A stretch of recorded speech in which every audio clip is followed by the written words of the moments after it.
സംവിധായകൻ P T കുഞ്ഞുമുഹമ്മദിനെതിരായ ലൈംഗിക അതിക്രമ കേസിൽ ചലച്ചിത്ര അക്കാദമിക്ക് പോലീസിന്റെ നോട്ടീസ്. സ്ക്രീനിംഗ് കമ്മിറ്റിയിൽ ഉണ്ടായിരുന്നവരുടെ വിശദാംശങ്ങൾ ആവശ്യപ്പെട്ടാണ് നോട്ടീസ് നൽകിയത്.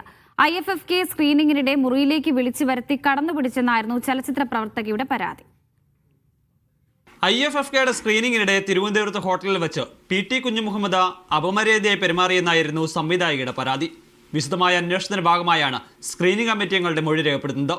കമ്മിറ്റിയിലുണ്ടായിരുന്ന അംഗങ്ങളുടെ വിവരങ്ങൾ അറിയിക്കണമെന്നാവശ്യപ്പെട്ട് അക്കാദമി സെക്രട്ടറിക്കാണ് കന്റോൺമെന്റ് പോലീസ് നോട്ടീസ് നൽകിയിരിക്കുന്നത്. നേരിട്ട ദുരനുഭവത്തെക്കുറിച്ച് സംവിധായിക അക്കാദമി അധികൃതരോട് സംസാരിച്ചിരുന്നു. അക്കാദമി എന്തെല്ലാം തുടർ നടപടികൾ സ്വീകരിച്ചു തുടങ്ങിയ കാര്യങ്ങളിൽ വ്യക്തത വരുത്താനാണ് പോലീസിന്റെ ശ്രമം. സംവിധായകയുടെ രഹസ്യമൊഴി കോടതി രേഖപ്പെടുത്തിയിരുന്നു. പരാതിയിൽ പ്രഥമ ദൃഷ്ട്യാ കഴമ്പുണ്ടെന്നാണ് പോലീസ് കോടതിയിൽ നൽകിയിരിക്കുന്ന റിപ്പോർട്ട്.